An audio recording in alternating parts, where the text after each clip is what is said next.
Halo semua, salam sejahtera Malaysia. Selamat datang ke channel Fels Lifestyle.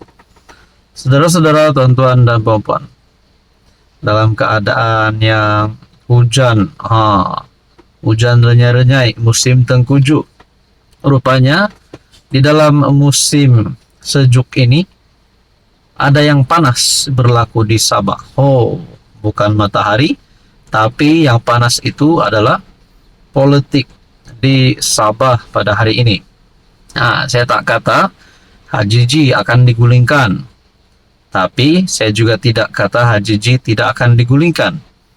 Yang pastinya, tuan-tuan dan puan, ada gesaan ataupun ada cadangan daripada rakyat Sabah, yaitu beberapa nama yang boleh menjadi barisan depan Kabinet baru Kerajaan Negeri Sabah sekiranya HJJ ditumbangkan. Antara nama-nama yang disebut daripada warisan ada YB Munira, Datuk Seri Shafie Apdal, Presiden sendiri. Ada juga nama Jeffrey Kitingan, Masidi Manjun, Daryl Leaking, nama Bung Mokhtar. Jadi ada lagi lah beberapa nama. Jadi adakah konspirasi politik untuk menjatuhkan Kerajaan Negeri Sabah GRS hari ini yang dipimpin oleh Haji Jinor? Kalau benar langkah ataupun gerakan untuk menggulingkan HJJ ini akan berjaya, kerana baru-baru ini panas tentang skandal rasuah di Sabah. Kalau benar memang Ketua Menteri Sabah terlibat dan beliau bersalah, adakah langkah untuk menggulingkan Haji Jinor ini akan berjaya? Dan kalau berjaya, adakah kerajaan negeri yang baru akan dipimpin oleh parti warisan ataupun UMNO Sabah, Barisan Nasional Sabah? Nah, berkaitan dengan isu ini, timbul lagi satu cadangan, yaitu parti-parti lokal bergabung untuk tumbangkan kerajaan negeri yang ada hari ini. Kerana kerajaan negeri yang ada hari ini yang melibatkan skandal rasuah baru-baru ini, ada yang berkata 8 adun tersebut bukanlah dari mana-mana kepimpinan pembangkang. Seperti dalam kenyataan Shafie Apdal, 8 adun tersebut daripada kepimpinan kerajaan negeri. Kalau benar memang daripada kepimpinan kerajaan negeri, dan kalau benar yang paling utamanya adalah mereka bersalah, sudah pasti ini satu perkara yang amat memalukan. Jadi kita memang nantikan keputusan-keputusan terkini. Tapi saya lihat ada satu cadangan berkata parti-parti lokal bergabung di Sabah. Nah, parti-parti lokal itu siapa dan siapa? Adakah KDM dan Warisan, ataupun APKO, ataupun PBS?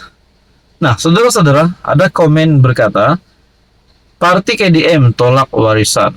Mungkin cadangan beliau sekiranya KDM dan warisan bersama-sama itu satu perkara yang beliau tolak.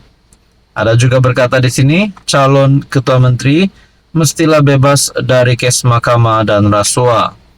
Komen seterusnya berkata, kalau parti terlalu banyak dalam Sabah, berartinya belum dapat bersatu lagi. Kan lebih baik kalau semua parti ikut buat tahu satu nama saja. Nama parti dikatakan parti lokal, PBS, Warisan, APKO. Ini satu cadangan yang menggemparkan. Bayangkan tuan-tuan dan puan, kalau cadangan daripada salah satu viewers ataupun subscriber di dalam channel ini berkata PBS, Warisan, dan APKO bergabung, adakah ini akan membentuk kerajaan negeri yang baru? Dan persoalan yang paling utama, adakah mampu menang pada PRN Sabah 2025 nanti? Apa komen Anda? Salam sejahtera Malaysia. Selamat datang ke channel Fels Lifestyle. Terima kasih kerana terus setia dan bersama di dalam channel ini. Baru-baru ini panas tentang TYT Baharu.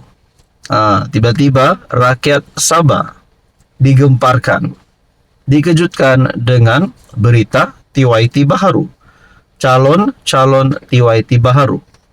ramailah kawan-kawan pemerhati politik membuat konten, membuat berita tentang ini. Rupanya ramai calon TYT Sabah. Ramai, sangat ramai. Tapi yang terpilih sudah pasti hanyalah satu. Dan sebelum ini ada beberapa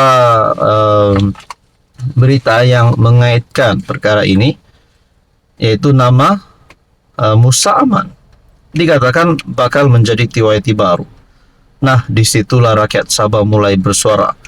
Rupanya ramai yang tidak setuju, tapi tidak dapat dinafikan, ramai juga yang setuju sebenarnya. Dan ada yang kata Haji G bakal letak jawatan Ketua Menteri Sabah dan dinaikkan pangkat menjadi TYT. Itu pun ada juga yang memberikan pandangan sedemikian. Jadi saya pun buatlah survei di dalam channel ini.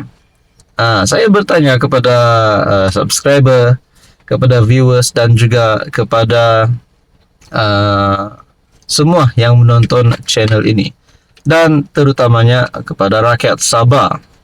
Saya tanyalah, siapa layak jadi TYT Sabah? Dan di dalam ruangan komen melalui channel ini, sebelum ini ada menyebut beberapa nama. Jadi saya menyediakan 4 pilihan nama di sini, 4 pilihan undian. Nah, jadi keputusannya pasti mengejutkan tuan-tuan dan puan-puan. Di dalam undian ini, yang pertama Masidi Manjun, yang kedua Musa Aman, yang ketiga Haji G, dan yang keempat Syafiq Apdal, Presiden Warisan. Dan keputusannya, yang menang di dalam undian ini adalah Presiden Warisan Syafiq Apdal sebanyak 40% undian. Adakah di sini sebenarnya pilihan rakyat Sabah sememangnya Presiden Warisan untuk menjadi TYT? Sebelum ini, Syafiq Apdal pernah memegang jawatan sebagai Ketua Menteri. Walaupun sebelum ini ada konspirasi untuk menjatuhkan Haji G, rupanya nama Syafiq Apdal juga antara yang banyak disebut oleh netizen, oleh rakyat Sabah untuk menjadi Ketua Menteri yang baru. Tapi bila saya membuat undian siapa yang layak jadi TYT, rupanya nama Syafiq Apdal mendapat undian yang tertinggi. Dan nama undian kedua tertinggi Masidi Manjun sebanyak 36%, dan nama Musa Aman sebanyak 11%. Undian paling terendah di antara 4 pilihan undian. Dan yang ketiga, Ketua Menteri Sabah hari ini Haji Jinor mendapat undian sebanyak 13%. Jadi saudara-saudara, di dalam ruangan komen ada yang berkata, saya sokong Masidi jadi TYT. Kalaulah kamu sokong Safi jadi TYT, banjirlah pula di Sabah. Ruangan komen yang seterusnya berkata, tiada yang layak jadi TYT, semua disenaraikan pentingkan diri. Kalau Syafi yang jadi TYT. Jadi saudara-saudara yang saya amat hormati, itu adalah sedikit survei di dalam channel ini, hanya mendapat 53 undian. Jadi andaikan kalau seluruh rakyat Sabah membuat undian di sini, barulah kita dapat lihat siapa sebenarnya yang paling layak. Saudara-saudara, teruskan bersama di dalam channel ini. Terima kasih.